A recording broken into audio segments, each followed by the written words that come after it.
आध्यात्म में जहाँ आपके शरीर का क्षय होता है वहीं ब्रह्मचर्य से बल भी आता है, तो ये विरोधाभास आप कैसे देखते हैं? हनुमान जी के आध्यात्मिक नहीं थे, महान योगी थे, महान वैज्ञानिक थे और उनके जैसा बलशाली कितने थे उस समय भी। तो ये गलत धारणा है कि अध्यात्म वाला व्यक्ति शारीरिक रूप से कमजोर रहेगा। 20-25 किलोमीटर में पैदल चल लेता था, हाथ में वेटरनी का बैग लेकर के, 4-5 किलो बैग में वजन होता था, गले पर रख के 2-2 सरिया भी मोड़ लेता, पीतल की थाली मैंने फाड़ी हुई। 2 बार मुझे विष दिया गया, एक बार मैंने दवा बनाई तो वो विषैली थी, वो खा गई, फिर भी मैं जिंदा हूँ। कई देश हैं, ब्रह्मचर्य तो दूर, वहाँ पर कामुकता हो गई, अश्लीलता हो गई, ये समाज के अभिन्न अंग हैं, लेकिन वो देश हमारे देश से ज्यादा समृद्ध है। हमारे यहाँ बातें हुई पर धर्म नहीं। हम है नहीं लेकिन दिखाना चाहते हैं। उनमें खुलापन, स्पष्टता है। छिपापन ज्यादा खतरनाक होता है। खुलापन से एक काम की तरंगे पैदा होंगी, लेकिन छुपेपन में काम और झूठ की दोनों की तरंगे मिक्स हो जाएंगी। किस तरह से तरंग कार्य करती हैं? प्रोफेसर मदन मोहन मजाज दिल्ली यूनिवर्सिटी में प्रोफेसर रहे। उन्होंने इस बात पर बहुत शोध किया कि हिंसा की तरंगे कैसे प्रभाव भूकंप आदि को लाने वाली होती है। जब मैं झूठ बोल रहा हूँ,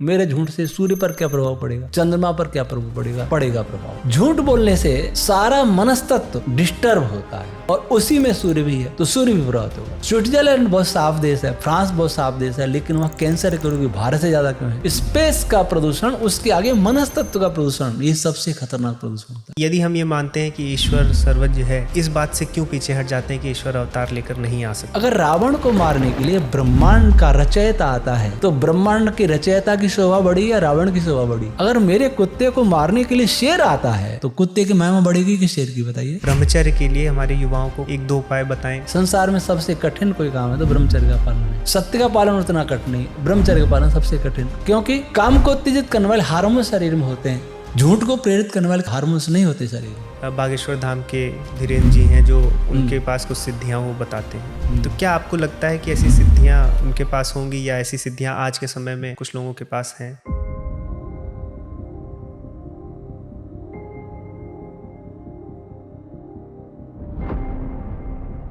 आचार्य जी, पुनः आपका स्ट्राइकिंग थॉट शो पर स्वागत है। पिछली बार आपसे जब चर्चा हुई थी तो हमने बहुत से विषयों पर गहन विषय हमने उठाए थे, विज्ञान के विषय उठाए थे, आपने वैदिक रश्मि थ्योरी पर भी बात की थी। उस समय बहुत से ऐसे विषय थे, जब उनको समझते हुए और आपकी यात्रा को समझते हुए बहुत से ऐसे विषय थे जो मेरे दिमाग में रह गए। हाँ जी। जैसे कि आपने ब्रह्मचर्य पर बात की, आपने ये भी बताया कि आपकी ब्रह्मचर्य की जो साधना थी और जो आपने ध्यान किया है, उसके कारण से बहुत से ऐसे मंत्र हैं जिनके भाष्य में आपको सहायता हुई है। पहला प्रश्न मैं आपसे यही पूछना चाहता हूँ कि हम बातें करते हैं सिद्धांतों की, ब्रह्मचर्य की, धर्म की, लेकिन वहीं हम जब विरोधाभास भी देखते हैं कि ऐसे भी कई देश हैं जहाँ पर धर्म की चर्चा भी नहीं है। ब्रह्मचर्य तो दूर, वहाँ पर कामुकता हो गई, अश्लीलता हो गई, ये समाज के अभिन्न अंग हैं, विषय भोग ही दिखता है, लेकिन वो देश हमारे देश से ज़्यादा समृद्ध हैं। उनकी नदियाँ आप देखेंगे ज़्यादा स्वच्छ हैं। आज दिल्ली में तो पोल्यूशन की क्या स्थिति आप देख रहे हैं। तो वो ज़्यादा समृद्ध हैं, ज़्यादा धनिक हैं, उनका हैप्पीनेस इंडेक्स हमसे ज़्यादा है और हम केवल सिद्धांतों को लेकर बैठे हैं। तो इससे भी मेरे मन में बहुत स्केप्टिसिज्म आता है। तो इस पर आप बताएं कि ऐसा क्यों हो रहा है? बातें करना अलग बात है, लेकिन आचरण करना अलग बात है। बहुत सी बातें ऐसी हैं जिन पर हम बातें करते हैं और वो लोग काम करते हैं। जैसे सत्य है, सत्य पर हमारे यहाँ बहुत उपदेश होता है, बड़ी बड़ी व्याख्या होती हैं। हर धर्माचार्य सत्य को महत्व देता है। हमारे यहाँ सत्यमेव जयते एक नारा है जो हमारे राष्ट्रीय चिन्ह में है, लेकिन सत्य कितने बोलते हैं अपने देश में? जो सत्य पर बोलते हैं वो बोलते समय भी बहुत सारे असत्य बोल जाते हैं। ऐसा है कि नहीं? इसका कारण ये है कि हमारा जो मूल है, ये तो सभी मनुष्यों का, मैंने पहले भी कहा था, सारे ब्रह्मांड का मूल वेद है। यद्यपि वेद हमारा नहीं है, सब ब्रह्मांड का है, लेकिन हमारा गौरव है कि हम उस देश में जन्मे हैं जहां इस धरती पर वेद का आविर्भाव हुआ। तो हम उस देश के रहने वाले हैं जहां वेद का आविर्भाव हुआ, ये हमारा सौभाग्य अवश्य है, अन्यथा वेद ब्रह्मांड का है। महाभारत के काल बाद बहुत सारा जब पतन हो गया, महाभारत से पहले ही पतन होना प्रारंभ हो गया था, तो हमारे यहाँ विचारों में तो ये बात चलती रही, प्रचार में ये बात चलती रही कि वेद में सब विद्या है, लेकिन उसको समझ नहीं पाए थे हम लोग, तो बातें रह गई। हमने या वेद पर व्याख्यान देने वालों ने, प्रवक्ताओं ने, धर्माचार्यों ने, वेदज्ञों ने हमारे देश के लोगों को और दुनिया के लोगों को सपने दिखाए कि वेद में सब ज्ञान विज्ञान है, लेकिन उसको हम साकार नहीं कर पाए। उन सपनों को साकार करने की पद्धति समाप्त हो गई महाभारत काल कुछ पश्चात, लेकिन बातें तो चलती रही। किसी के भी बारे में ये कहते रहे, किसी ग्रंथ के बारे में कि इसमें सारा विज्ञान है, सारे ब्रह्मांड का है, सब कुछ है, आध्यात्मिक ज्ञान, पदार्थ विज्ञान सब कुछ है, लेकिन देखा कुछ नहीं पाए, तो उससे विश्वास उठ जाता है। आज वेद का बड़े से बड़ा विद्वान मेरे समक्ष ये नहीं कह सकता कि वेद ईश्वर की वाणी सारा ज्ञान विज्ञान है। मैंने अनुभव किया है। बोलना अलग बात है, जैसे ऐसा बोला जा रहा है जैसे किसी कंपनी में कोई सामान बनता है और कंपनी ने सामान के प्रचार के लिए बहुत सारी एक्टर्स, एक्ट्रेस और खिलाड़ी बहुत सारे लगा दिए, प्रचार करते रहो, लेकिन सामान अंदर नहीं है, प्रचार हो रहा है। वैसा ही वेद का, सनातन धर्म का, ऋषियों का प्रचार हो रहा है, लेकिन ऋषियों के ग्रंथों और वेदों को कोई भी नहीं समझ पा रहा है। इसलिए बोलने वालों का भी उस पर विश्वास नहीं है। बोलना भी एक व्यवसाय बन गया है। आज धर्म एक व्यवसाय बन गया है, वेद भी एक व्यवसाय बन गया है, ऋषियों के ग्रंथ भी व्यवसाय बन गए। केवल बोल करके दक्षिणा पाना, यश पाना, पद पाना, आचरण नहीं रहा। क्योंकि अंदर से आचरण कब होता है? कोई आग में हाथ नहीं डालता, क्यों? वो जानता आग में हाथ डालने से जल जाएगा। इतना विश्वास है उसको कि आग में हाथ डालेंगे तो अवश्य ही जलेगा। वैसा विश्वास तो हम लोगों का ईश्वर पर भी नहीं है। ईश्वर से कोई नहीं डरता, आग से डरते हैं। तो वैसे वेद पर वेद वालों का ही विश्वास नहीं रहा, केवल दिखावा चल रहा है। अच्छा, वो लोग कुरान वाले हैं, बाइबल वाले हैं, विज्ञान का विकास वर्तमान का बाइबल वालों ने किया, चाहे यहूदी हों चाहे ईसाई हों। उन लोगों ने सपने नहीं दिखाए कि हमारे बाइबल में सारा ज्ञान विज्ञान है, कोई सपने, क्योंकि उसमें है भी नहीं, वो मानते भी नहीं।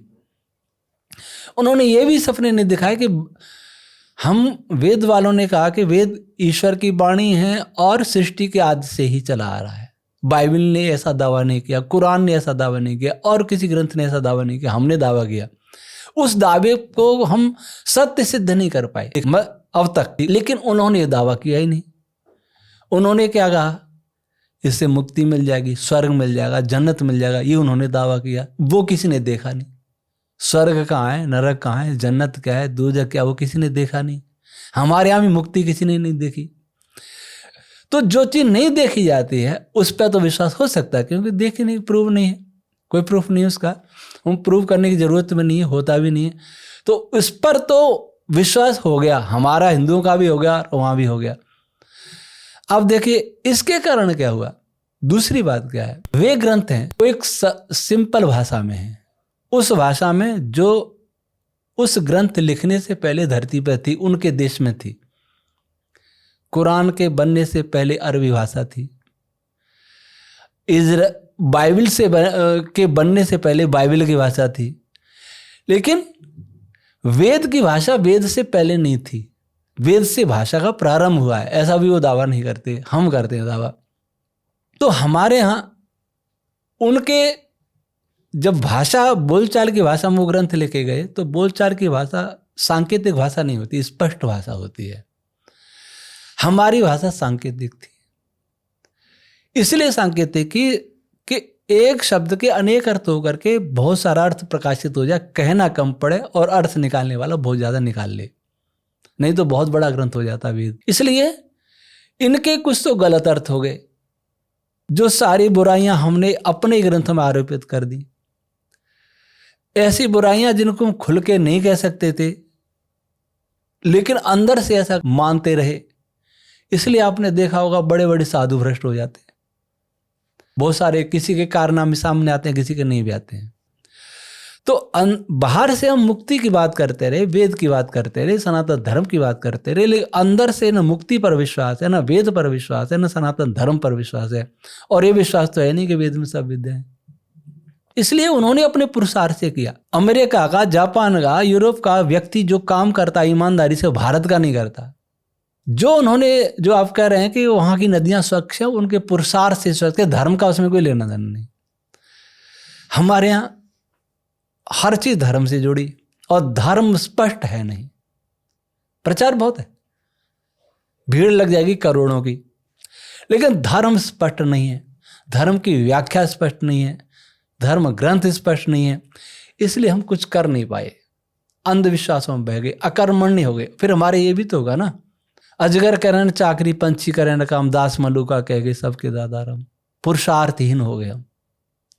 हमारे यहाँ तो हर चीज का इलाज है, कुछ भी पाप कर लो क्षमा हो जाता है, ये मान्यता है। तो रिश्वतखोरी भी क्षमा हो जाती है हमारे यहाँ, चोरी जारी भी क्षमा हो जाती है, छुप के कुछ भी कर लो क्षमा हो जाता है, अब तो खुल के कर लो वो भी क्षमा हो जाता है। कोई ऐसा धर्माचार्यों ने ऐसी व्यवस्था दे दी, ऐसे उपाय बता दिए, इसलिए हमारे यहाँ बातें हुई पर धर्म नहीं है। धर्म नाम है ड्यूटीज का, कर्तव्य का, धर्म नाम है सत्य का, धर्म नाम है भाईचारे का, धर्म नाम है अहिंसा का, धर्म नाम है ब्रह्मचर्य संयम जीवन का, धर्म नाम है चोरी न करने का, ईमानदारी का नाम धर्म है। धर्म नाम है क्रोध न करने का, भगवान मनु ने दिए। धर्म नाम है इंद्रियों पर संयम का।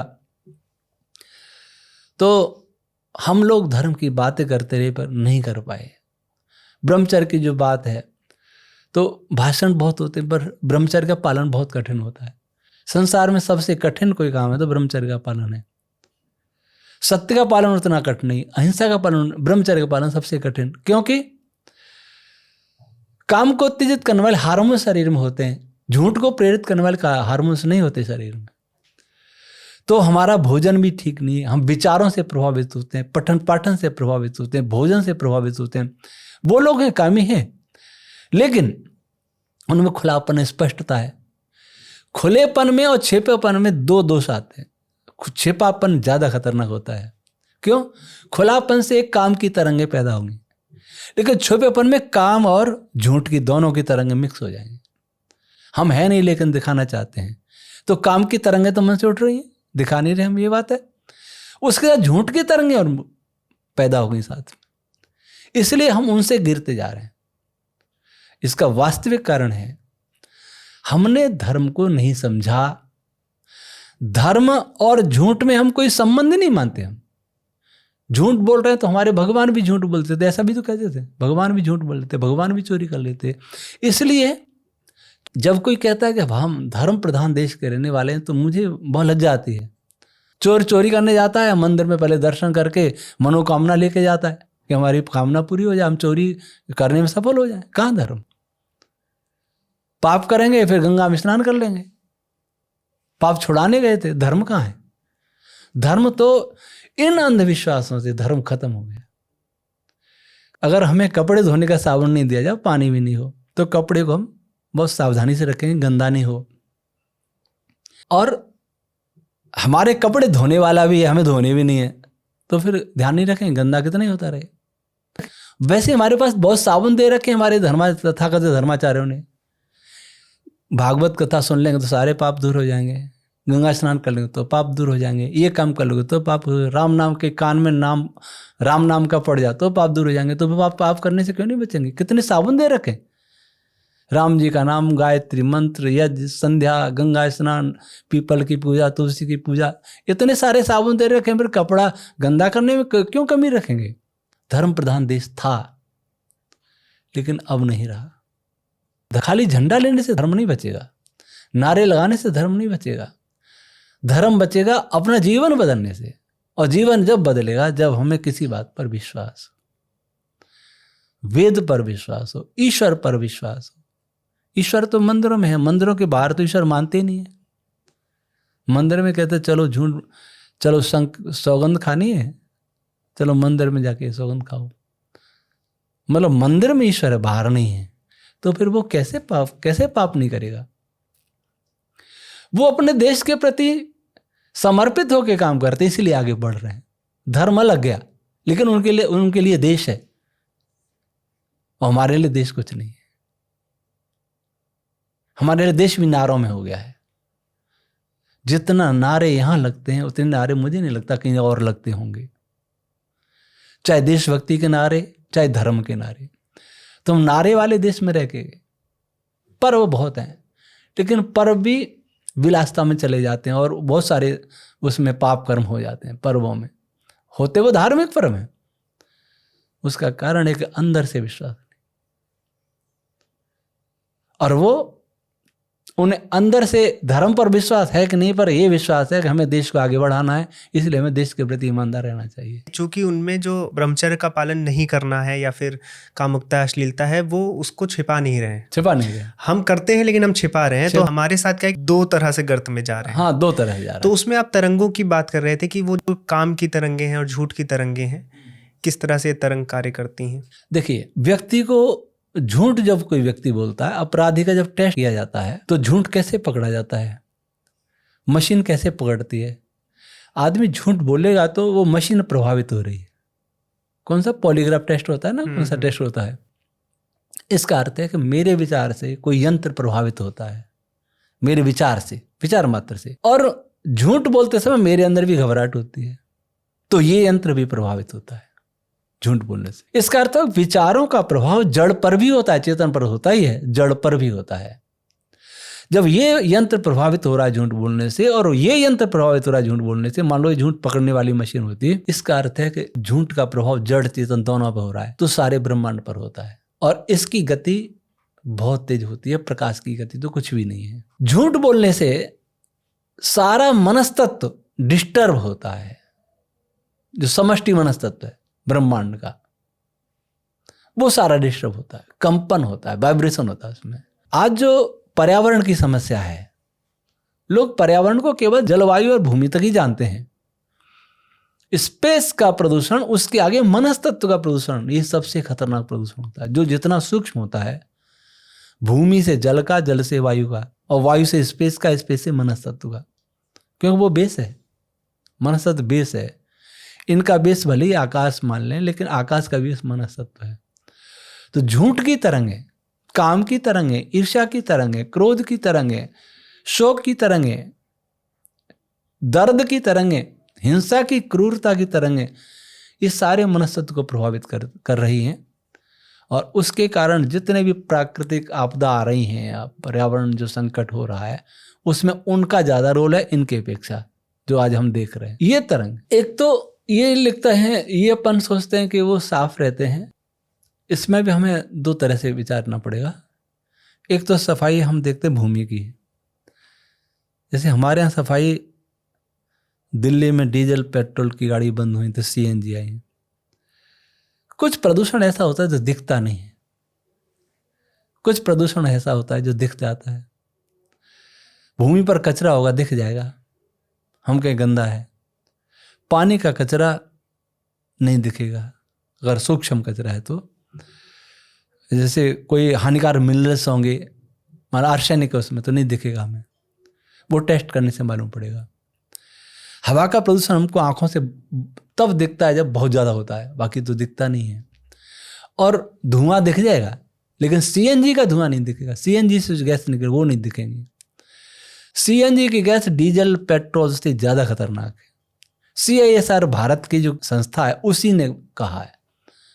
गुजरात गवर्नमेंट ने हाई कोर्ट में कहा था कि डीजल और पेट्रोल से अधिक CNG हानिकारक है पर्यावरण के लिए, गुजरात हाई कोर्ट में। तो जो साफ दिखते हैं, अच्छा साफ दिखते होंगे तो बीमारी भी कम होंगी। आप देखेंगे तो एक बार मैंने इनसे निकलवाया विशाल जी से, देखिए हमें किस किस देश में क्या क्या रोग हैं। तो अमेरिका में देखा, मानसिक रोगी सबसे ज़्यादा दुनिया में अमेरिका में। कैंसर के रोगी सबसे ज़्यादा हैं, दूसरे नंबर पे अमेरिका है दुनिया में, भारत तो बहुत बाद में है। जब वहाँ सफाई है तो वहाँ इतने रोग क्यों? कुछ रोग ऐसे होंगे भूमि प्रदूषण से होते हैं, कुछ रोग ऐसे होंगे जो जल प्रदूषण से होते हैं, कुछ रोग ऐसे वायु प्रदूषण, लेकिन कुछ रोग स्पेस प्रदूषण से हो रहे हैं। स्विट्जरलैंड बहुत साफ देश है, फ्रांस बहुत साफ देश है, लेकिन वहाँ कैंसर के रोगी भारत से ज़्यादा क्यों है? वहाँ डायबिटीज भी बहुत है, वहाँ हार्ट के पेशेंट भी बहुत हैं, कैंसर भी बहुत है, डिप्रेशन भी बहुत है। तो सफाई का, उनकी गंदगी दिखती नहीं है। कई अर्थों में वो धार्मिक है, तो बाइबल कुरान में भी जो भी कुछ सच्चाई गई है वो वेद से गई है, लेकिन उन्हें कुरान बाइबल में इतना विश्वास रहा नहीं जितना हमें है। कुरान वाले तो रखते हैं, बाइबल वालों को इतना विश्वास नहीं है। वो केवल देश को लेकर चलते हैं, अपनी व्यक्तिगत उन्नति को देखते हैं, लौकिक उन्नति करें, लौकिक खाओ पियो मौज करो, ये भी करेगा तो ईमानदारी से करेगा तो कर भी पाएगा, नहीं तो नहीं कर पाएगा। हमारे खाओ पियो मौज करो ये भी मिक्स हो गया, और धर्म भी, जो धर्म नहीं है वो भी मिक्स हो गया। दोनों मिलके हम न धर्म के रहे और न लौकिक उन्नति के रहे, इसलिए पीछे हो गए। धर्म शब्द ही है जिससे लौकिक पारलौकिक दोनों उन्नति हो। हमने धर्म को क्या ये सोच लिया कि अब कुछ नहीं है, सारा संसार झूठा है। ऐसा किसी ने नहीं कहा झूठा है। अगर माया झूठी होती तो उनके तो आश्रम देखो कितने भव्य, क्यों आश्रम बना रखे, झोंपड़ी में रहना चाहिए था। तो सत्य धर्म को हम समझे ही नहीं है। इसमें जो तरंगों वाली हम चर्चा कर रहे थे कि जो स्पेस का प्रदूषण है वो और ज़्यादा खतरनाक है, जो हमारे मन में उठने वाले विचार हैं वो उससे भी ज़्यादा खतरनाक है। हाँ, वो ब्रह्मांड के मनस्तत्व को अफेक्ट करते हैं। हाँ, ये कैसे खतरनाक है। प्रोफेसर मदन मोहन मजाज दिल्ली यूनिवर्सिटी में प्रोफेसर रहे, उन्होंने इस बात पर बहुत शोध किया कि हिंसा की तरंगें कैसे प्रभाव भूकंप आदि को लाने वाली होती है। दिल्ली यूनिवर्सिटी के थे। मेरी कोई छोटी सी पुस्तक मिल गई 2013 में, मेरे पास आ गए मिलने के लिए, तो बहुत चर्चा हुई। मुझे शायद 4 पुस्तकें भेंट की थी। उन्होंने सिद्ध किया था कि कैसे हिंसा की तरंगें, पेन वेव्स, दर्द की तरंगें, कैसे भूकंप लाने में, सुनामी लाने में उनकी क्या भूमिका रहती है। तो मैंने उससे पढ़ा। फिर मैंने उनको कहा, मेरे प्रोफेसर बजाज साहब, हिंसा की तरंगें केवल भूकंप के लिए और भी जिम्मेदार हैं। उन्होंने ये भी कहा कि गैलेक्सियों तक को प्रभावित करती हैं। मैंने कहा और भी तरंगें होती हैं, शोक की तरंगें, काम की तरंगें, क्रोध की तरंगें, ईर्ष्या की तरंगें, सत्य की तरंगें, झूठ की तरंगें। तो उन्होंने कहा स्वामी जी तो बहुत अच्छी बात कही आपने। जो तरंग किस मीडियम में चल रही है तरंग, उससे निर्धारित होता है कि उसकी स्पीड क्या होगी। अगर आप किसी ऐसे माध्यम में दौड़ेंगे जहां बीच में कोई टकरा रहा है तो आपकी गति कम हो जाएगी। जो स्पेस में चलता है उसकी गति ज़्यादा होती है। लाइट रेज हैं, इलेक्ट्रोमैग्नेटिक वेव्स हैं, उनकी वो स्पेस में गमन करती है तो उनकी गति बहुत ज़्यादा होती है। लेकिन जहां स्पेस नहीं है, जिसके लिए स्पेस के मीडियम की ज़रूरत नहीं है, वो पदार्थ और भी तेज चलते हैं। और विचारों के गमन के लिए स्पेस के माध्यम की जरूरत नहीं है, वहां मनस्तत्व का माध्यम चाहिए। और मनस्तत्व स्पेस से सूक्ष्म है, इसलिए इसकी गति बहुत तेज होती है। और बहुत तेज होने से वो सबको प्रभावित करती है। आज हम ये सोचें कि कैसे, अच्छा मैं झूठ बोल रहा हूं, मेरे झूठ से सूर्य पर क्या प्रभाव पड़ेगा, चंद्रमा पर क्या प्रभाव पड़ेगा, दूसरे तारों पर पड़ेगा प्रभाव। क्योंकि जिस बेस में वो ठहरे हैं या गमन कर रहे हैं मनस्तत्व, मेरे झूठ से मनस्तत्व में वाइब्रेशन होगा। रेडिएशन जब गमन करता है, रेडिएशन विकिरणों से स्पेस वाइब्रेट होता है, तो मेरे विचारों से ये मनस्तत्व प्रभावित होगा, वाइब्रेट होगा। और उसी में सूर्य भी है तो सूर्य भी प्रभावित होगा। सूर्य में तूफान आते हैं, 11 साल का एक साइकिल होता है, चलता है। कभी कभी ये सुनते हैं कि बहुत तेज तूफान आ रहा है, उसकी लपटें आएंगी, बहुत हीट आएगी, हीट वेव आएंगी, बहुत सारी चीज़ें आएंगी। ये हमारे विचारों से भी प्रभावित हो रहा है। साथियों, मैं आशा करता हूँ कि इस पॉडकास्ट के माध्यम से आप बहुत सा ज्ञान अर्जित कर रहे होंगे और अब आप अपने फ़ोन पर वैदिक ज्ञान को, दर्शनों को, उपनिषदों को, संस्कृत भाषा को गुरुकुल के आचार्यों से सीख सकते हैं। प्राचीन भारतीय ज्ञान से जुड़कर न केवल आप जीवन के गूढ़ रहस्यों को जानेंगे, बल्कि उस ज्ञान से किसी भी प्रकार की एंग्जाइटी, फियर और स्ट्रेस से ऊपर उठकर जीवन में एक मीनिंगफुल पर्पस की तरफ बढ़ेंगे भी। हमारे शिक्षणम ऐप पर प्राचीन आचार्यों के ज्ञान से आप जीवन में एक नई दिशा भी पाएंगे और विजनरी लीडर भी बनेंगे। 1 लाख से भी ज़्यादा विद्यार्थी शिक्षणम ऐप के माध्यम से भारतीय ज्ञान से जुड़ते हैं और दैनिक रूप से अपने जीवन को बेहतर बनाते हैं। हमने अपने अथक प्रयास से एक कोर्स को ऐसा बनाया है कि आपको संस्कृत सूत्रों की न केवल सरल बल्कि आधुनिक पर्सपेक्टिव से व्याख्या मिलती है। और आगामी चैत्र नवरात्रि और हिंदू नववर्ष के उपलक्ष्य में आपको प्रत्येक कोर्स पर 40% का डिस्काउंट भी दिया जा रहा है। तो आपके लिए बहुत अच्छा अवसर है सनातन धर्म के गहरे ज्ञान से जुड़कर सफल जीवन को प्रारंभ करने का। आपको सारी डिटेल्स और लिंक्स नीचे कमेंट सेक्शन और डिस्क्रिप्शन बॉक्स में मिल जाएगी। इसी के साथ आप सभी को चैत्र नवरात्रि और हिंदू नववर्ष की हार्दिक शुभकामनाएं। मैं आप सभी का शिक्षणम पर स्वागत करता हूं। चलिए अब पॉडकास्ट में आगे बढ़ते हैं। इसमें आचार्य जी जैसे आपकी बातों से मुझे जो समझ में आया कि हमारे जो इमोशंस होते हैं या जो हम विचार अपने मन में लाते हैं उससे वातावरण भी प्रभावित होता है, क्योंकि एक अपना व्यष्टि मनस्तत्व है और एक समष्टि मनस्तत्व है जो एक दूसरे से रिजोनेट करते हैं। इसके विषय में सबसे पहले मैं स्वामी विवेकानंद जी की पुस्तक जब पढ़ता था तो उसमें मैंने पढ़ा था कि वो भी ये मानते थे कि थॉट्स ट्रैवल करते हैं। विवेकानंद जी कौन से? स्वामी विवेकानंद जी। तो उनकी भी पुस्तक में मैंने पढ़ा था कि आपके थॉट्स जो हैं ट्रैवल करते हैं। अगर कोई क्राइम करने जाता है तो जो क्राइम माइंडसेट के जो थॉट्स होते हैं वो ट्रैवल करते हैं और बहुत अफेक्ट करते हैं वातावरण को। विवेकानंद जी को पढ़ते हुए एक विषय ब्रह्मचर्य पर भी जब मैं पढ़ा तो उसमें उन्होंने बताया था कि यदि आप आध्यात्म की तरफ बढ़ते हैं, जो ऊर्जा है आप में वो ये मानते हैं कि कंजर्व है। यदि आप अपनी ऊर्जा को किसी एक क्षेत्र में या किसी इंद्रिय में ज़्यादा लगाते हैं तो दूसरे इंद्रिय की कम होती है। उसके लिए वो ये भी एग्जांपल देते हैं कि जैसे पशु हैं, वो आध्यात्मिक नहीं हो सकते, लेकिन ज़्यादातर पशु आप देखेंगे हमसे फिजिकली ज़्यादा स्ट्रांग होते हैं, उनका शरीर हमसे ज़्यादा स्ट्रांग रहेगा। ऐसे ही वो मानव में भी कहते हैं कि जो मानव आध्यात्म की ओर अपनी ऊर्जा लगाता है वो कभी भी बहुत बलशाली नहीं दिखेगा, फिजिकली बहुत बड़ा पहलवान या ऐसा नहीं बनता है, क्योंकि आध्यात्म में जब ऊर्जा जाती है तो आपकी वो ऊर्जा आपकी फिजिकल एस्पेक्ट से कम होती है। इसीलिए हमें ऋषि मुनि आदि भी जीर्णावस्था में दिखते हैं कि किस प्रकार से उनका शरीर का क्षय हो जाता है, चूँकि वो आध्यात्म में लगते हैं। फिर यहीं पे आजकल ये भी रील्स और वीडियोस आती हैं कि यदि हम ब्रह्मचर्य करेंगे तो शरीर पुष्ट होता है, बलशाली होता है और नाना प्रकार की ऊर्जा आपके अंदर आती है। और ब्रह्मचर्य हमारे अध्यात्म का तो अभिन्न अंग है, बिना ब्रह्मचर्य के अध्यात्म तो संभव भी नहीं है। तो ये दो विरोधी मुझे बातें लगती हैं कि अध्यात्म में जहाँ आपके शरीर का क्षय होता है वहीं ब्रह्मचर्य से बल भी आता है, पुष्टि। आजकल बहुत ढेर सारी वीडियोस आती ही हैं और जो युवा हैं बहुत ज़्यादा इंटरेस्टेड रहते हैं कि ब्रह्मचर्य के माध्यम से हमें पौरुष मिलेगा।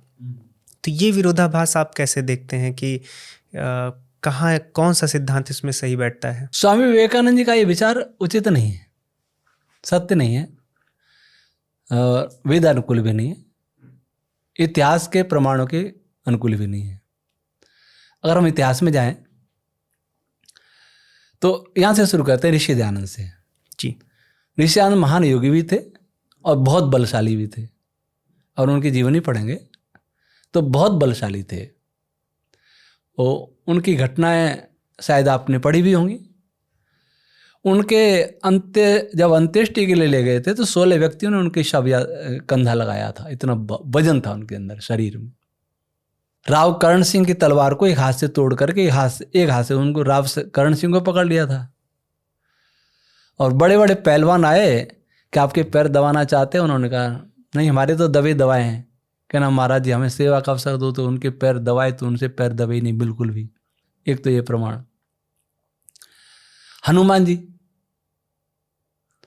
हनुमान जी क्या आध्यात्मिक नहीं थे?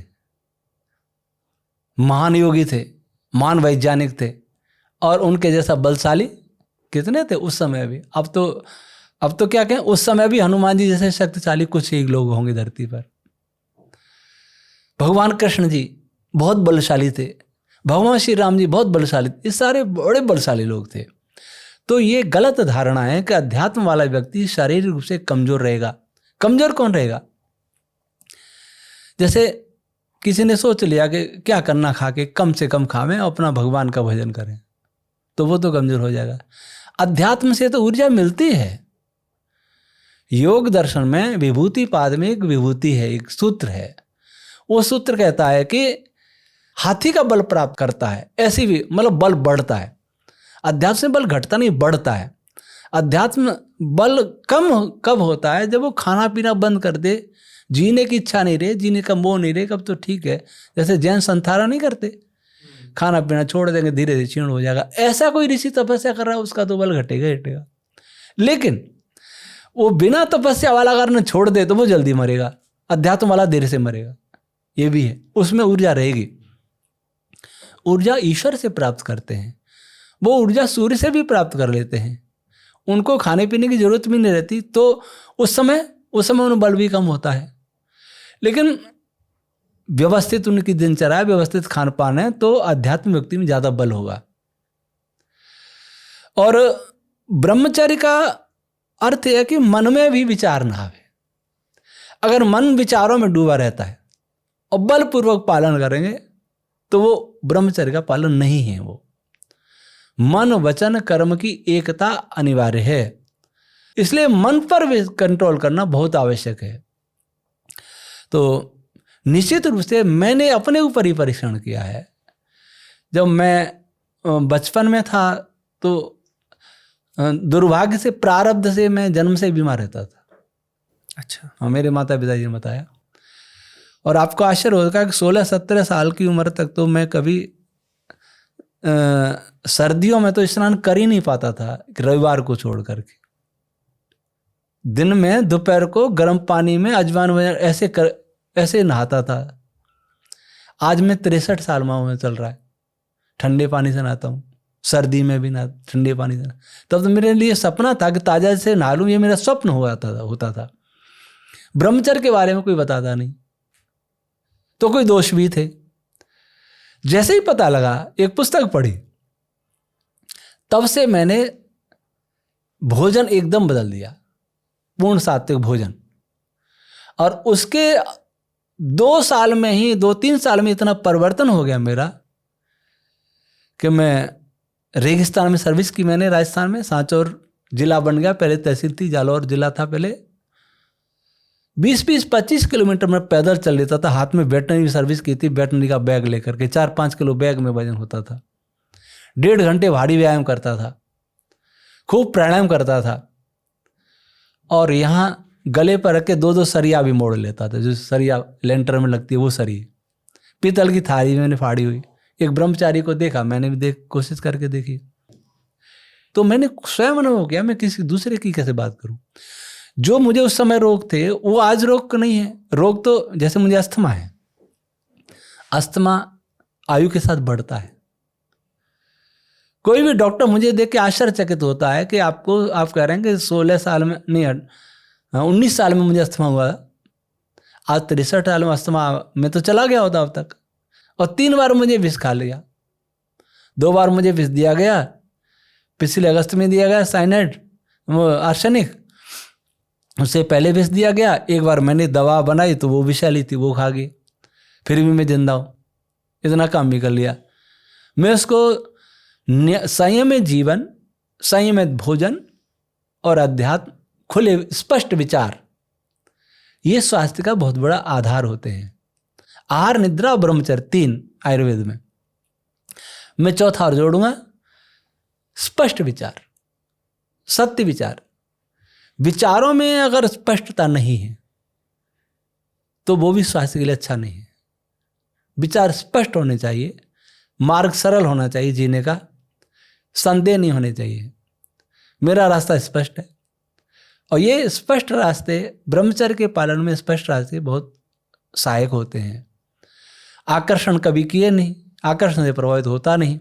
आकर्षण से प्रभावित होने वाला ब्रह्मचारी नहीं रह सकता। तो निश्चित रूप से बल होता है, बशर्ते वो अच्छी तरह से पालन करे, वैसा ही खान पान करे और व्यायाम आदि करे। आचार्य जी, आपने इसमें बताया कि किस प्रकार से हनुमान जी आध्यात्म में भी थे और उसके साथ साथ वो उनके पास शारीरिक बल भी बहुत था।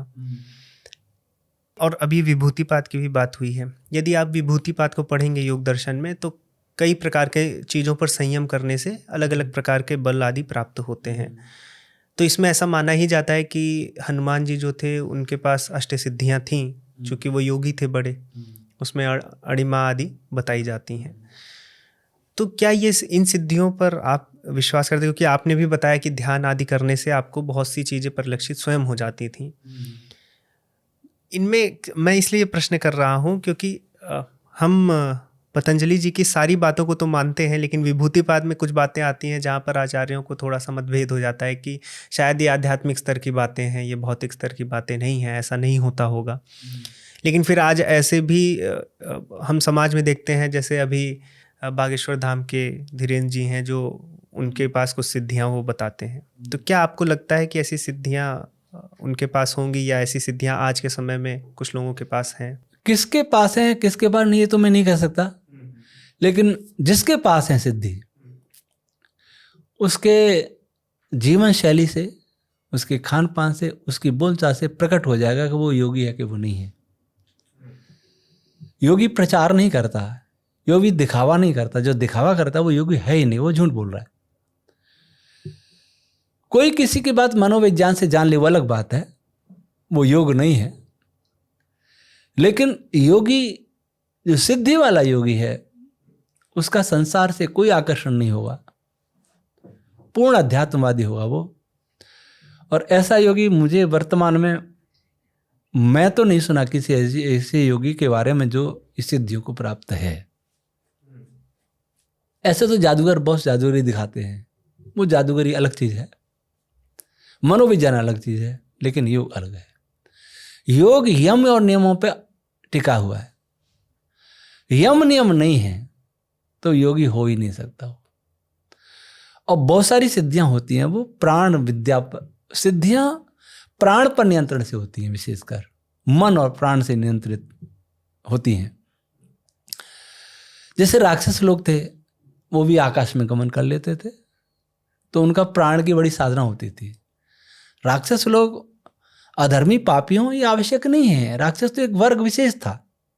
राक्षस थे, देव थे, गंधर्व थे, किन्नर थे, हम मनुष्य थे, हमारा जो वर्ग था वो मनुष्य कहलाता था, तो वो भी आकाश गमन करते थे। तो प्राण की साधना अनेक सारी सिद्धियों को प्राप्त कराती है। जब मैं 20 साल का था तो मैं काफी ध्यान करता था, 3.25 घंटे बैठता था, मुझे पता ही नहीं लगता था। तो मैंने किसी योगी के बारे में सुना कि उन्होंने हृदय की गति रोक ली। तो मैंने स्वयं अपनी नाड़ी को रोकने का प्रयास किया, तो ये मैंने देखा कि मेरी नाड़ी बहुत कम हो गई थी। अब ऐसे मैं नाड़ी देख रहा था तो मेरा ध्यान तो भटका ना। अगर मैं नहीं देख के कोई दूसरा देखता तो शायद मैं और भी कंट्रोल कर सकता था। और मेरी इच्छा थी कि मैं इस क्षेत्र में जाऊं, लेकिन साथ में मेरी इच्छा ये भी रहती थी कि मैं एक वेद का वैज्ञानिक बनूं, ताकि दुनिया मैं सिद्धियां को दिखा करके क्या करता, आखिर क्या मिलता, मेरी प्रसिद्धि होती, उससे लाभ किसको होता।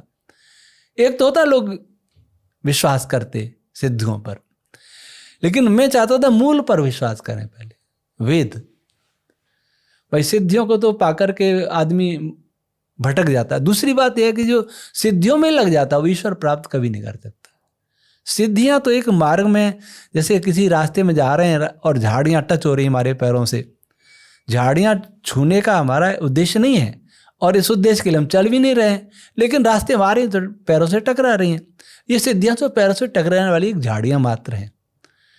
सिद्धि, सर्वोच्च सिद्धि तो ईश्वर प्राप्ति ही है।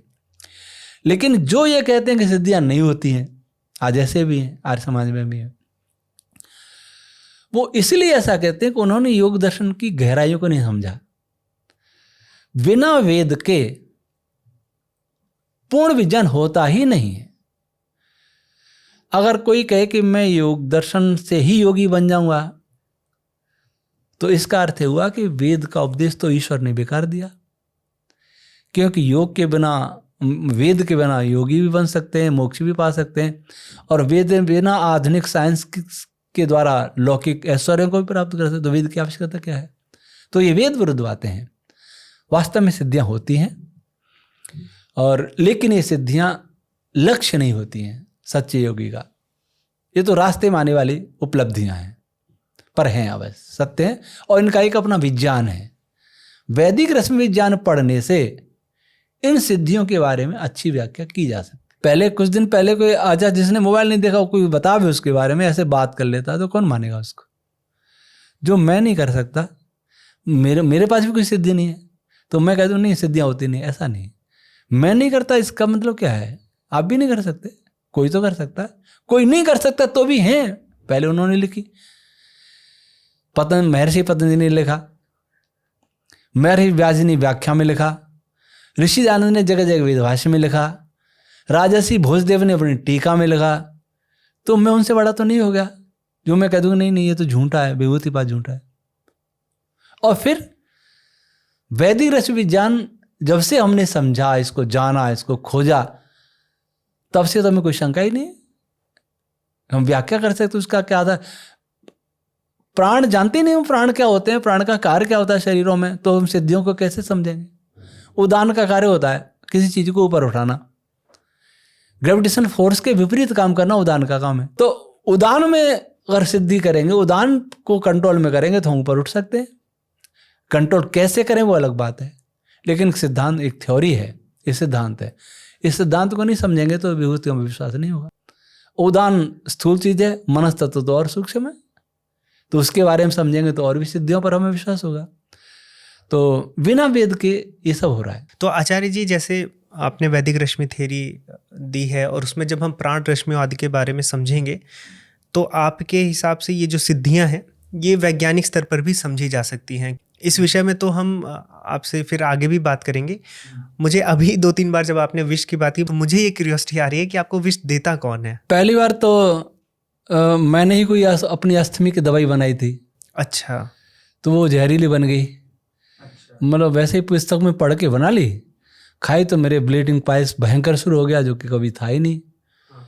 तो उसके बारे में मैंने ज़्यादा रिसर्च देखा, फिर पढ़ा लिटरेचर, तो उसमें देखा कि इसको खाने से, ओवरडोज लेने से तत्काल मृत्यु हो जाती है हार्ट अटैक होकर के। तो तुरंत बंद कर दिया उसको। फिर घी वगैरह बहुत सारा प्रयोग किया, फिर नेचुरोपैथी में गया। दोबारा किसी एक वैसे ही वेद विरोधी मुझे सभा में ले जाते थे कुछ लोग, तो 10,000 15,000 ऐसी भीड़ में भी ले जाते थे। मैं स्पष्ट बोलता था, मेरा स्वभाव सत्य बोलना रहा है। तो इस्लाम पर भी बोला तो विष दे दिया उस समय मुझे। वैसे तो कोई सामने आया नहीं, तो विष दे गया। उसके बाद उससे मैं अभी तक नहीं उभरा था।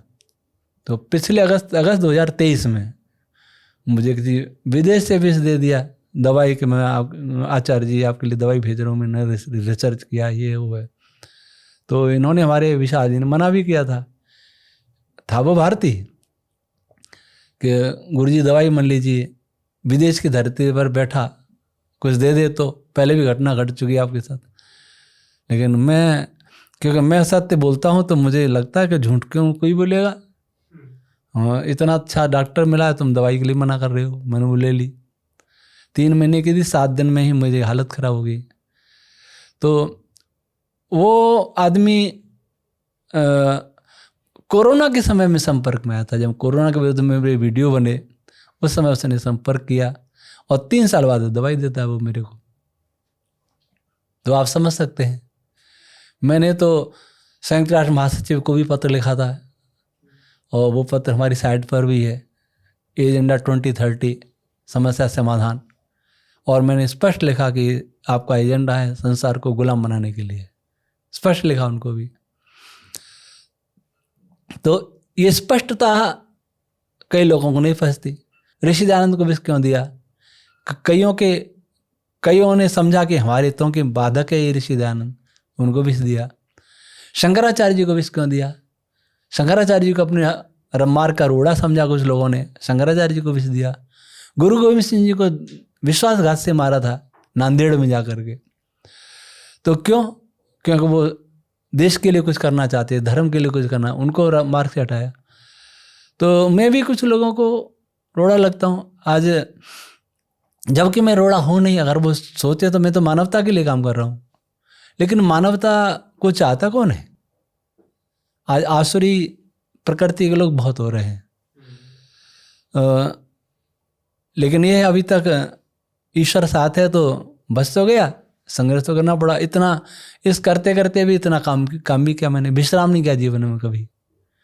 ऐसा नहीं कि हम बैठ करके गप लगा रहे हों, ऐसा थोड़ा बहुत अलग बात है, लेकिन काम मैंने किया जीवन में। तो काम भी कर लिया। मेरे जगह अगर मैं ऐसा ही होता तो शायद मैं कब कहीं चला गया होता। विष देने वाले वही हैं जो वेद विरोधी हैं, राष्ट्र विरोधी हैं, मानवता विरोधी, वही हैं। इसमें आचार्य जी, जैसे भी हम बात कर रहे थे कि धर्म जो है वो लौकिक उन्नति के साथ साथ पारलौकिक उन्नति भी देता है। और अभी तो भारत देश में ऐसा धर्म दिखता नहीं है। धर्म का प्रचार और धर्म का बात ही चलती है, बस आचरण में नहीं है। प्राचीन काल में धर्म का आचरण होता था, तो एक धार्मिक देश था जिसमें हमारे पास लौकिक उन्नति पारलौकिक उन्नति देखने को मिलती है। तो मुझे एक प्रश्न मेरे मन में भी ये उठा कि जब हम इतने उन्नत थे तो वो तीर धनुष से क्यों लड़ते थे युद्ध आदि? मतलब फिर वो उन्नति आज की उन्नति से कैसे वो पैरेलल है? पहले तो ये हमारी जानकारी ठीक नहीं है कि हम केवल तीर से ही लड़े। उस समय मनुष्य विज्ञान का ऐसा उपयोग करता था कि उसका दुष्प्रभाव न हो। राजा घोड़े पे भी चलते थे, तो राजा विमान में भी चलते थे, राजा दौड़ते भी थे, व्यायाम भी करते थे। आज जिसके पास कार है वो मोटरसाइकिल पे भी नहीं चलना चाहता, मोटरसाइकिल वो साइकिल पर नहीं चलना चाहता, साइकिल वो पैदल नहीं चलना चाहता। पहले जैसी आवश्यकता हो वैसा प्रयोग करते थे। तीरों का भी प्रयोग है तो परमाणुस्त्र का भी प्रयोग हुआ, ब्रह्मास्त्र का प्रयोग हुआ, पाशुपतास्त्र का प्रयोग हुआ, नारायण अस्त्र का प्रयोग हुआ, इंद्रास्त्र का प्रयोग हुआ, कितने ऐसे अस्त्र से। महाभारत में आता है कि भीष्म पितामह ने एक दिन में 2 लाख लोग मारे, 2 लाख तीर से तो नहीं मरेंगे। और इस बार ये गुरुकुल झज्जर में महाभारत कालीन हथियारों के कुछ अवशेष हैं। गुरुकुल झज्जर हरियाणा में है, तो वहाँ स्वामी ओमानंद जी सरस्वती हुए हैं, एक सन्यासी, अब वो नहीं है। उन्होंने वो पुरातत्ववेत्ता थे और बड़े प्रसिद्ध थे भारत के पुरातत्ववेत्ता। वैसे तो व्याकरण आदि शास्त्रों के विद्वान थे, लेकिन पुरातत्व के भी विशेषज्ञ थे। उन्होंने खुदाई करवा के लगभग 250 अवशेष इकट्ठे किए, संग्रहालय वहाँ। तो हम ऐसा नहीं, हम विकसित नहीं थे, हम तीर तलवार वाले या घुड़सवार था। और ये भी बता दें कि उस समय उस ऊर्जा का प्रयोग करते थे जो निरापद होती थी।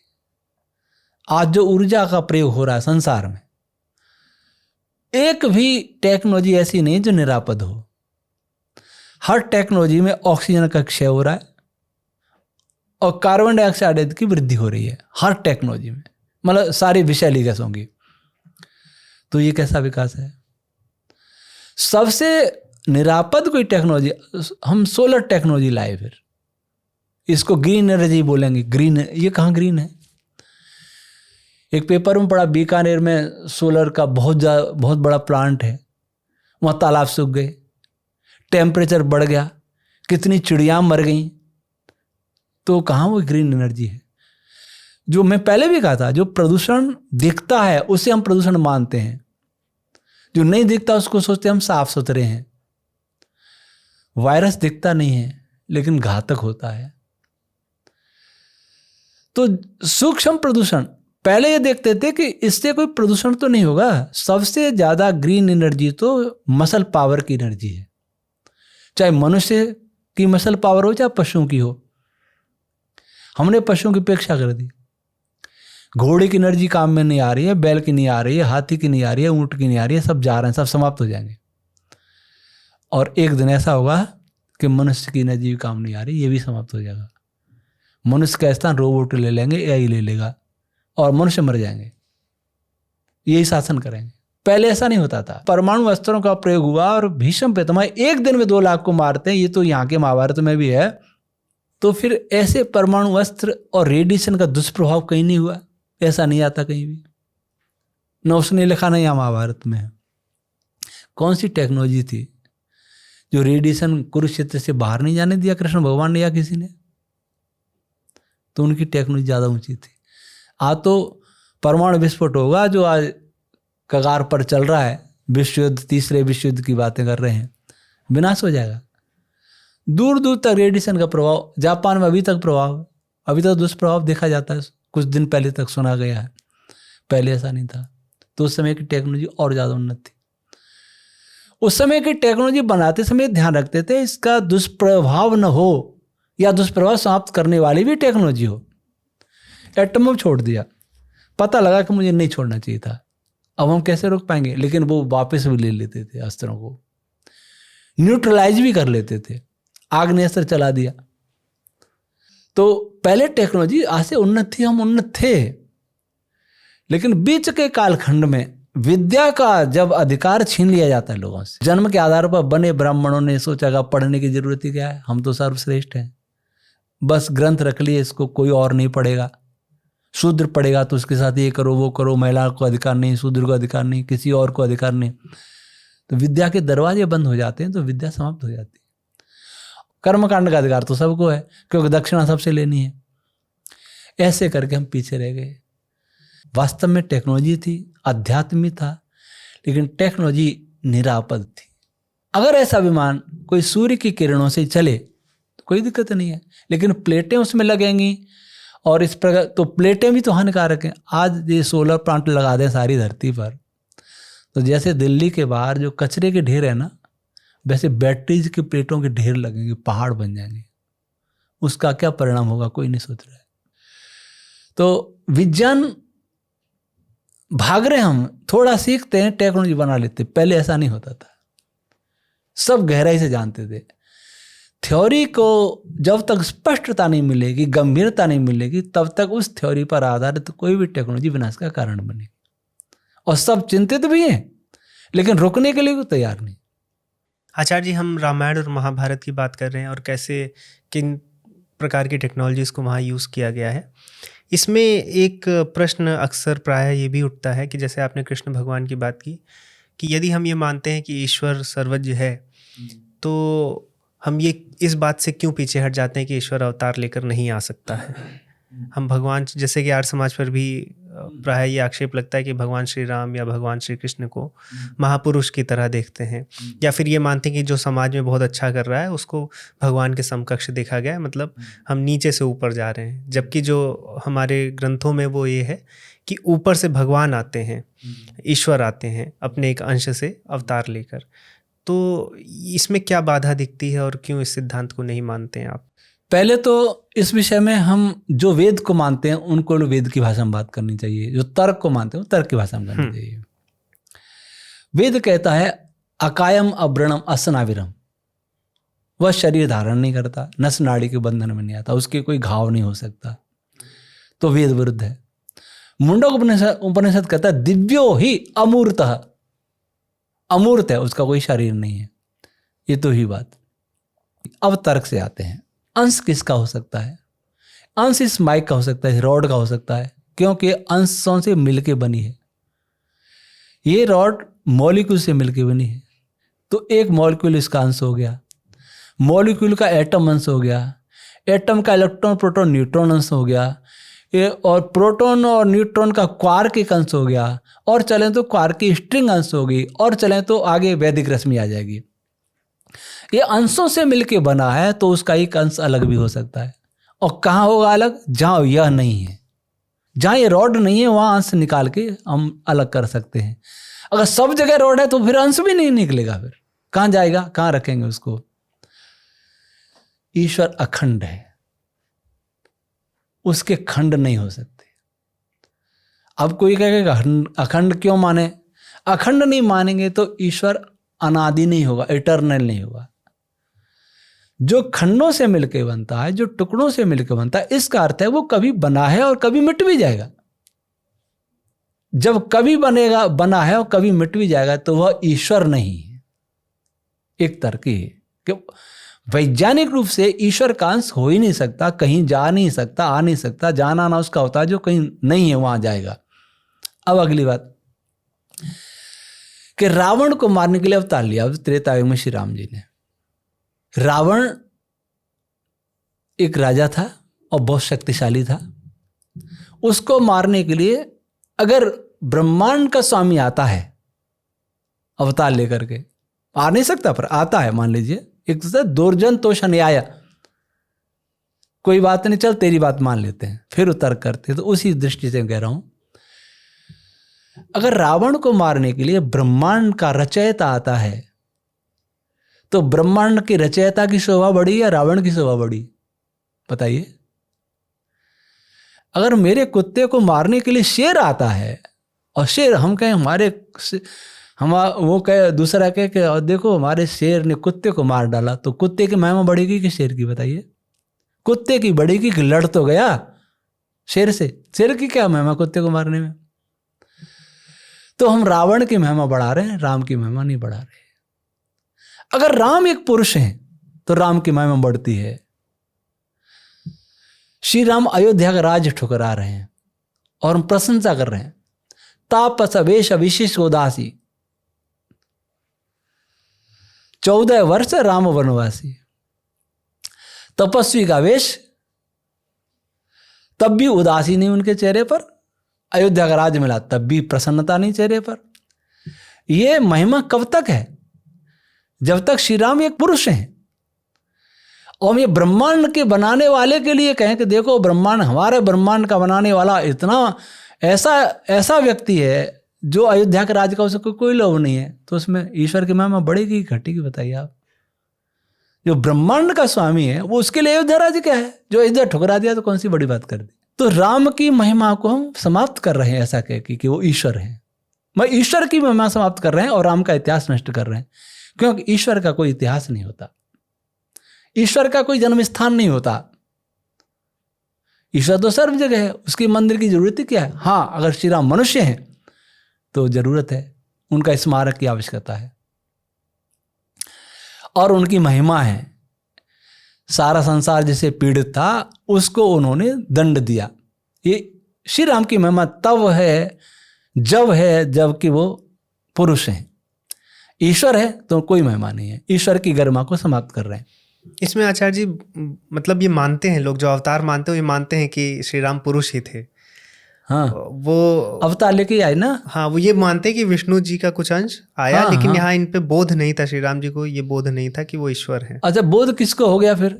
श्री राम को खुद को बोध नहीं था, रावण को भी बोध नहीं था, नहीं लड़ता भी नहीं, सीता जी का हरण भी नहीं करता। महाराज दशरथ जी को भी बोध नहीं था, नहीं तो प्राण नहीं त्यागते वियोग में। माता कैकेयी को बोध नहीं था, कौशल्या जी को बोध नहीं था, सीता जी को बोध नहीं था, किसी को बोध नहीं था। बोध तुलसीदास जी को अब आके हो गया। इसका अर्थ ये हुआ वशिष्ठ ऋषि को बोध नहीं था, विश्वामित्र ऋषि को बोध नहीं था, किसी को बोध नहीं था। इसका अर्थ हुआ कि हम सारे ऋषि मुनियों का तिरस्कार कर रहे हैं कि उनसे ज्यादा हमें जानते हैं। वास्तविकता यह है कि उन महापुरुषों के समक्ष तुलसीदास जी या हम कोई भी हुए वो उनकी चरण धूल के बराबर भी नहीं है। तो ऐसा कह के हम अपनी गौरवशाली परंपरा को समाप्त कर रहे हैं। हमें लगता है कि हम श्री राम की महिमा बढ़ा रहे हैं, वास्तव में नहीं बढ़ा रहे, घटा रहे हैं। आज अगर महाराणा प्रताप को भी ऐसे अवतार बता दिया है तो उनकी वीरता की कहानियां बेकार हो जाएंगी। फिर शिवाजी को अवतार बता दिया है, उनकी कहानियां बेकार हो जाएंगी। फिर अकबर के वंशज कहेंगे कि देखो हमारे एक बादशाह को मारने के लिए तुम्हारे भगवान को आना पड़ा धरती पर। क्यों? इतना हमारा बादशाह इतना बलवान था, इतना योद्धा था कि तुम्हारे किसी हिंदू से तो मरा नहीं, किसी राजा से तो भगवान को स्वयं आना पड़ा, मनुष्य धारण करके, देह धारण करके। तो हम कर क्या रहे? वेद विरुद्ध भी कर रहे हैं, इतिहास की गरिमा को भी समाप्त कर रहे हैं। और अगली हानि क्या है कि कोई भी चालाक अवतार बन जाता है। मैं शिव जी का अवतार, मैं इसी। अच्छा, कृष्ण जी का अवतार ज्यादा बनते हैं। कृष्ण जी का अवतार बनने में बहुत सारे फायदे हैं। रासलीला भी करने को मिल जाती है और भी कुछ कर्म करने को मिल जाता है। श्री राम के अवतार कम बनते हैं। वन में जाना पड़ेगा, पिताजी की आज्ञा का पालन करना पड़ेगा, मर्यादाओं का पालन करना पड़ेगा। कृष्ण जी का अवतार बनो, कितनी मर्यादा तोड़ो। फिर आज कहते हैं कृष्ण नीति है। कृष्ण जी को समझा ही नहीं। योगेश्वर कृष्ण बहुत महान थे। अगली बात,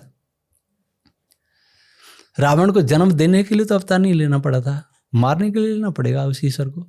ईश्वर तो उसी के अंदर बैठा था, रावण के अंदर नहीं मार सकता था। फिर के लीला करने के लिए कि ईश्वर पर भी दुख पड़ता, हम क्या चीज है? ये भी तो कहते हैं ना, ईश्वर भी दुख हटाता है तो हम क्या चीज है, इसलिए हम दुखों में घबराए नहीं। ऐसे तो हम दुखों में और भी घबराएंगे। जब ईश्वर भी दुखी हो सकता है तो हम दुख मिटाने के लिए प्रार्थना किससे करें? फिर जो खुद ही दुखी है, ईश्वर भी दुखी हो रहा है, तो हम आरती करेंगे, पूजा करेंगे, हवन करेंगे, जब करेंगे किसके लिए करेंगे? वो खुद ही दुखी है, वो हमारे दुख क्या दूर करेगा? इसलिए ये तर्क भी उनका ठीक नहीं है। इसके कारण ही भारत बट गया। जो अपने हिंदू करते, वास्तव में हिंदू शब्द नहीं, आर्य शब्द है, ये हम बट गए। आर्य भी गुणवाची है, हम भारतीय बट गए, यूं कहूंगा। वैदिक संस्कृति को मानने वाले बट गए। कोई अवतार बन जाएगा। अच्छा, श्री राम भी अवतार 12 कला के और परशुराम जी 3 कला के, दोनों ही लड़ गए, लड़ा दिया दोनों को। क्या कर रहे हैं हम? नहीं समझ रहे। अब तक तो हमने महापुरुषों को नीचा था, अब भगवानों को ही लड़ा रहा आपस में। तो इस कारण से हिंदू जाति बट गई, खंड खंड हो गई। इस्लाम एक है, ईसाइयत एक है। तो इस्लाम निकला मक्का मदीना से 56 देश बना लिए। यरूशलेम से ईसाई निकले 100 देश बना लिए। हमारा क्या हुआ? सारे हमारे देश चले गए। सारी दुनिया में हम ही थे, वैदिक धर्मी थे, वो भी हमारे ही हैं। विचारधारा बदल गई और हम अपने देश में भी सुरक्षित नहीं। हमारा अपना ये हिंदुस्तान भी हमारा नहीं रहा। यहां भी हम दूसरे सर के नागरिक हैं। हम मांग कर रहे हैं हिंदू राष्ट्र बने। ऐसा क्यों हुआ? धर्म के नाम पर इन्हीं बातों के कारण हुआ। धर्म को समझे नहीं। जो वेद के नाम पर सारी मानव जाति एक थी, आज वेद के नाम पर हिंदू जाति भी एक नहीं। सनातन धर्म नाम कहते हैं, लेकिन भगवान मनु कहते हैं वेदश्चक्षु सनातनम। वेद ही सनातन है। वो एकता हमारी समाप्त हो गई। तो आचार्य जी, बहुत ढेर सारी समस्याओं पर हमने बात की है कि किस प्रकार से, यदि हम ये भी देखें कि जो दूसरे देश हैं ज़्यादा उन्नत हैं या हम नहीं हैं, फिर हम धर्म को दोष दें। उससे अच्छा है कि अगर हमारी दृष्टि ऐसी हो कि हम देखें कि धर्माचरण हम नहीं कर रहे हैं, हम केवल धर्म की बात कर रहे हैं।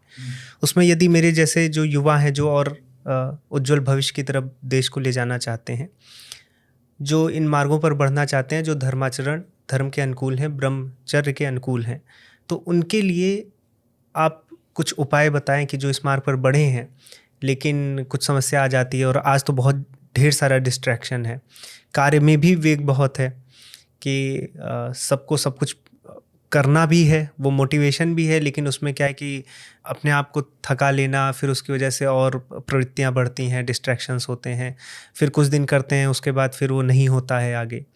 तो आपके अनुभव से ब्रह्मचर्य के लिए हमारे युवाओं को कुछ 1-2 उपाय बताएं। सबसे पहला तो यह है कि मनुष्य को आकर्षण से बचना चाहिए, किसी प्रकार का आकर्षण।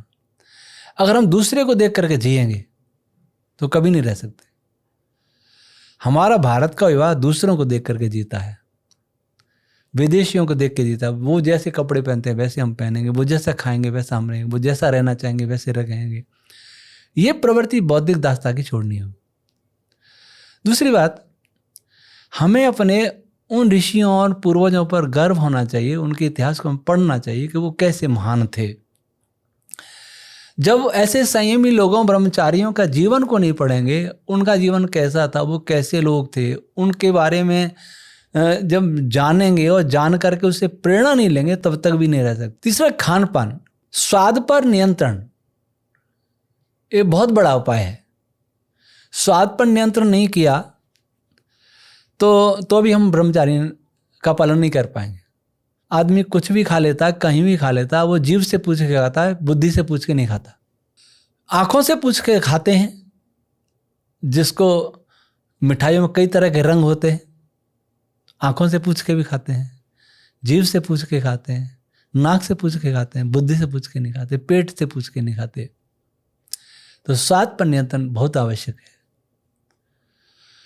और क्या पढ़ना है? आहार में केवल भोजन ही नहीं है। आहार का अर्थ है जिसको सब ओर से ग्रहण करते हैं हम पढ़ रहे हैं, वो भी हमारा आहार है। नेत्रों का आहार, मन का आहार। हम जो सोच रहे हैं वो भी हमारा आहार है। हम देख रहे हैं वो भी हमारा आहार है। हम मोबाइल में क्या देखते हैं? असल में मनुष्य को भ्रष्ट करने के सारे तरीके हैं हमारे यहाँ। कुछ देखें धारावाहिक तो बीच में ऐसे गंदे विज्ञापन आ जाएंगे। अगर उन विज्ञापनों में आंख टिकाए रखेंगे तो फिर हम गिरेंगे, उसको हटा दें। हम वही देखें जो देखना आवश्यक हो, हमारे लिए बहुत आवश्यक हो, कुछ प्रेरक हो। मनोरंजन मात्र के लिए देखते हैं तो वो भी हमारे लिए ठीक नहीं है। तो आंखों से अच्छा देखें, कानों से अच्छा सुने, भोजन सात्विक करें, जिससे प्रवृत्तियां शांत रहती हैं। बुद्धि प्रखर होती है लेकिन प्रवृत्तियां शांत रहती हैं। रजोगुण से एक्टिविटी बढ़ती है, काम भी रजोगुण में से ही है एक, लेकिन तमोगुण ज़्यादा है। तो सात्विक आहार हो। सात्विक आहार कब होगा? जितना प्रोसेस फूड हम कम खाएंगे, नेचुरल ज़्यादा खाएंगे। अगर केवल नेचुरोपैथी के अनुसार चलें तो बहुत अच्छा, उसमें भी नेचुरोपैथी में एक लहसुन प्याज तामसी चीज़ है, वो ठीक नहीं है। औषधि के रूप में तो ले सकते हैं, अगर चिकित्सक कह रहा है तो लेने में कोई पाप नहीं लग जाएगा, पर वैसे भोजन नहीं है, औषधि है। सात्विक आहार करें, हर समय नहीं खावें। खाने का भी, पशुओं का भी नियम होता है खाने का, मनुष्य का कोई नियम नहीं होता। रात के 12 बजे भी ट्रेन रुकेगी तो कुछ न कुछ खाएंगे लोग, देखा होगा आपने, ट्रेन में जाएंगे तो उनका कोई नियम नहीं है। अगर पेट भर गया है फिर लोग को मिठाई लाके दे दे, कोई नमकीन लाके दे तो खा लेगा उसको। लेकिन भैंस को भी अगर चारा पेट भर के खा लिया तो फिर चारा ले जाएंगे, नहीं खाएगी वो। कितने स्वादिष्ट चारा ले जाओ, अच्छा चारा ले, नहीं खाएगी। उनसे गिर गए तो हम पहले तो पशुओं से सीखना पड़ेगा क्या आहार किया जाए। पशुओं को जैसा सृष्टि में बनाया था ईश्वर ने, वैसा आज भी वही खाते हैं। और आदमी ने क्या क्या कर लिया। जितना हम उसको परिवर्तित करते जाएंगे उतना ही उसको बिगाड़ते जाएंगे। और दूसरा, आजकल नहीं बिगाड़े तब भी मुसीबत है। बहुत सारे कीटनाशक, बहुत सारी विषैली खादें। हम तो सोच रहे हैं कि अच्छा गेहूं खा रहे हैं, लेकिन उसमें यूरिया, डीएपी, पता नहीं क्या क्या खा रहे हैं। फलों में आ रहा है, केमिकल आ रहा है। वो सारे हमारे ब्रह्मचर्य के विपरीत ही है। सब उत्तेजक है, सब विष हैं। तो ऐसी से बचना, इसलिए मैं कहा था कि सबसे कठिन कार्य है ब्रह्मचर्य का पालन करना।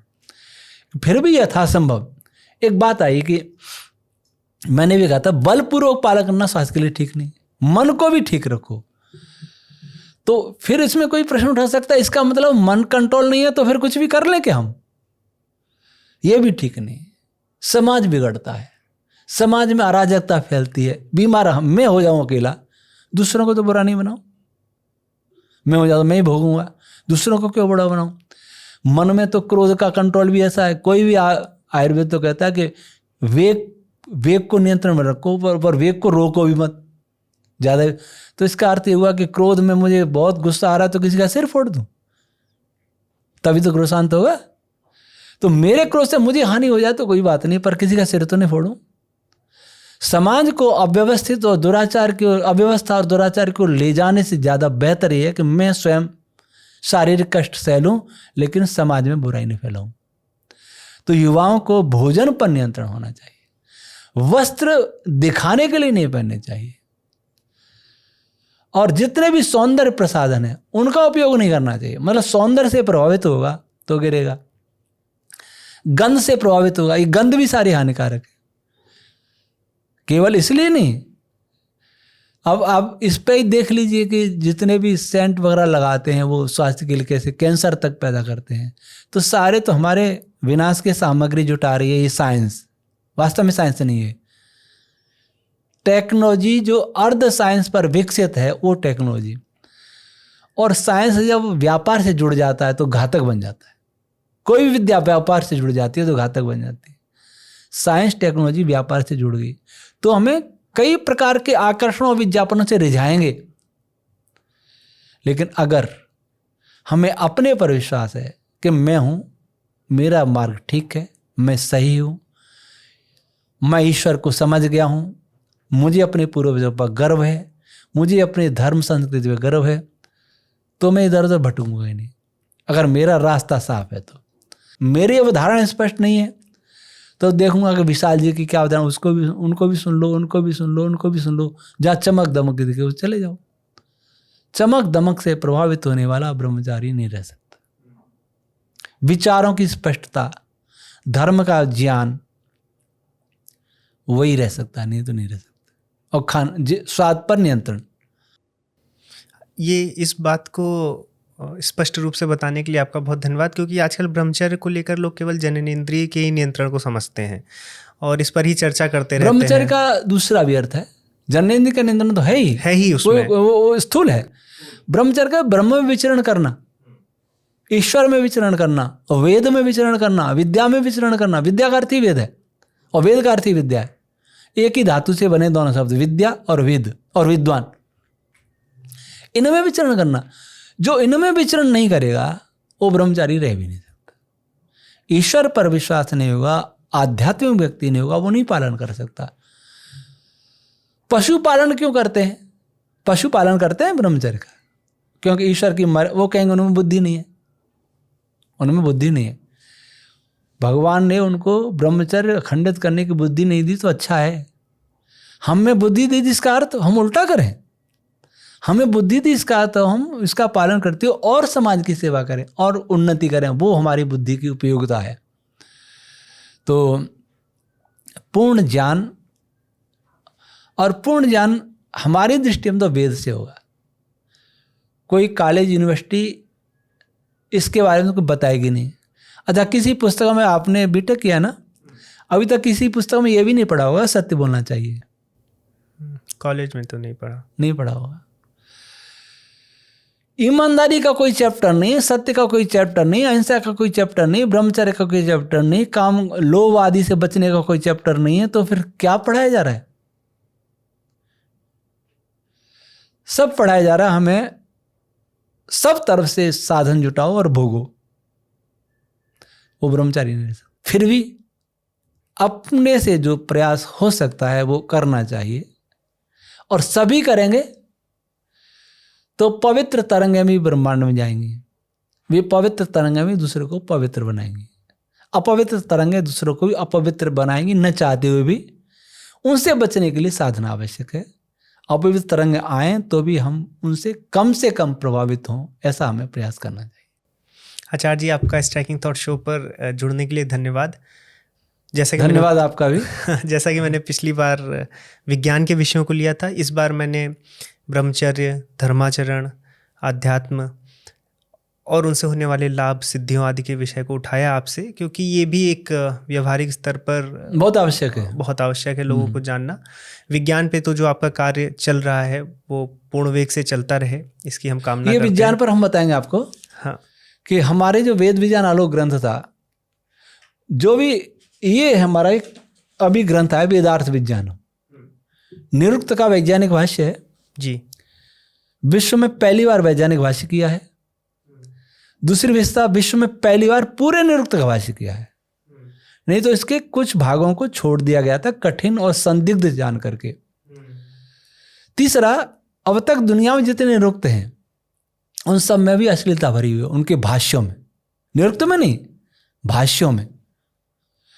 तो ऐसे ग्रंथ पढ़ेंगे तो ब्रह्मचारी रहेंगे क्या?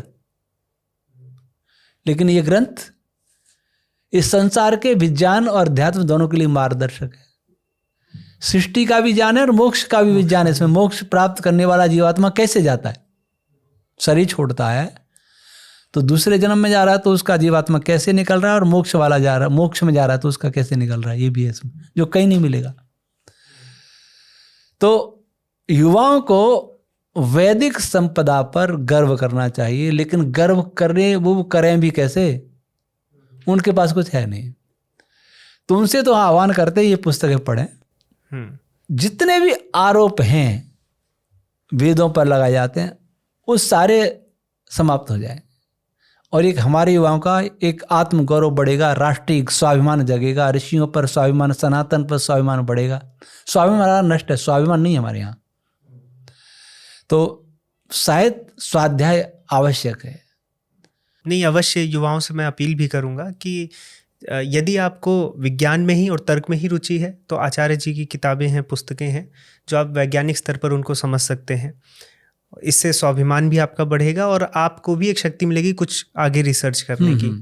आप भी आचार्य जी के साथ जुड़ सकते हैं, उनकी पुस्तकों को पढ़ सकते हैं, और इस कार्य को, जो कि वेदों से विज्ञान का जो कार्य है, इसको आगे बढ़ा सकते हैं। आज की चर्चा तो हमारी अध्यात्म और धर्माचरण आदि पर रही है, लेकिन एक चर्चा और आपसे हम वैदिक विज्ञान पे मैं और करना चाहता हूँ, क्योंकि पिछले पॉडकास्ट में कुछ प्रश्न छूट गए थे। तो अब जब आप उससे अगली बार मेरी संपर्क होगा तो उस पर भी चर्चा करेंगे। लेकिन आज के लिए जो आपने समय दिया है उसके लिए बहुत बहुत धन्यवाद। नमस्ते।